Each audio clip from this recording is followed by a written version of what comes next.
ఉన్నారు. మీ అందరికీ తెలుసు కదా! లోకల్ బాయ్ నాని అబ్బాయిని జైల్లో పెట్టారు. దగ్గర దగ్గర ఒక 10 సెక్షన్‌లు అయితే పెట్టి జైల్లో ఉన్నారనమాట. మొన్నే పెళ్ళయింది. మొన్నే పాప కూడా పుట్టింది. కానీ ఆ అబ్బాయి చేసిన తప్పేంటి? అసలు ఎందుకు జైల్లో పెట్టారు? అందరూ చూడాలి. ప్రతి ఒక్కరు ఇన్‌ఫ్లుయెన్సర్స్ చూడాలి అండ్ పబ్లిక్ చూడాలి. ఇది మీకు మీ జీవితానికి చాలా ఉపయోగపడుతది. ఆ అబ్బాయి చేసిన తప్పేంటంటే ఇది చూడండి. మమ్మీ నాకు ఒక 30,000 కావాలి. నీ దగ్గర ఏమైనా డబ్బులు ఉన్నాయా? 30,000 ఆ, ఎందుకు? ఎందుకంటే కొంచెం మోర్కి వెళ్తాను, ఇంకా కొంచెం షాపింగ్ ఉంది అందుకని. నీ దగ్గర ఏమైనా ఉంటాయి ఇవ్వు. 30,000 ఉమ్, 40,000 30 అడిగితే 40 ఇచ్చు. నీకెలా ఇంత ఫాస్ట్గా? అంటే చాలా రోజుల నుంచి మనం అయితే ఒకే విన్ అయితే ఆడుతున్నాం కదా. అవును. సో అది మన టెలిగ్రామ్ ఛానల్ లింక్ వచ్చి మన బై కింద పెట్టాను. సో నేను ఒక్కనే కాదు, చాలా మంది మంచి ప్రిడిక్షన్ కూడా చెప్తున్నమాట. చూసారు కదా! సో, వాళ్ళ ఆవిడ 30,000 అడిగింది. దేనికి? షాపింగ్‌కి వెళ్ళడానికని. సో, షాపింగ్‌కి వెళ్ళడానికి 30,000 అడిగితే 40,000 ఇచ్చారు.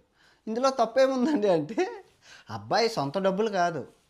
ఇది పేకాట ఆడి, ఇది బెట్టింగ్ యాప్‌లోని ఓపెన్ చేసి ల్యాప్‌టాప్ ఆడి ఆ డబ్బులు ఇచ్చారనమాట. ఇది ఎంత తప్పండి ఇది? అందుకే జైల్లో వేశారనమాట.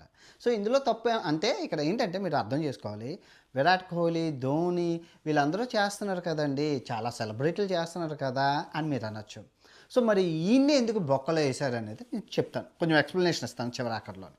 ఈ వీడియోని జైలు అధికారులు దయచేసి లోకల్ బాయ్ నానిని జైల్లో ఉన్న ఆయనకి ఈ వీడియో చూపించండి. లేదు బయటకు వచ్చాకైనా ఈ వీడియో చూస్తారని కోరుకుంటున్నాను. నాని ఒకసారి ఇది చూడు. ఈయన ఎవరో తెలుసు కదా, VC Sajjan sir IPS, great encounter specialist, ఇండియాలోని ఒక మంచి పెద్ద మనిషి. సో ఇప్పుడు టీఎస్ఆర్టీసీలో ఉన్నారు. ఈయన ఎన్ని మంది ఫాలో అవుతున్నారు? ఒక పెద్ద ఐపీఎస్ని దగ్గర దగ్గర 32,000 మంది ఫాలో అవుతున్నారు. మరి రెండో క్లాస్ చదివిన నేను, చేపలు అమ్ముకున్న అబ్బాయిని నిన్ను ఎంతమంది ఫాలో అవుతున్నారు?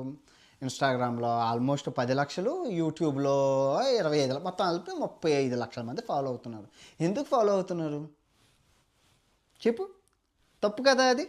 ఇప్పుడు పాయింట్ విషయానికి వస్తే, ఈ అబ్బాయి గడిచిన ఒక 2-3 సంవత్సరాల నుంచి బెట్టింగ్ యాప్స్ చేస్తూ ఉన్నారు. చేస్తూ చాలా డబ్బులు సంపాదించారు. నేను ఎప్పుడు ఈ అబ్బాయి కోసం మాట్లాడలేదు.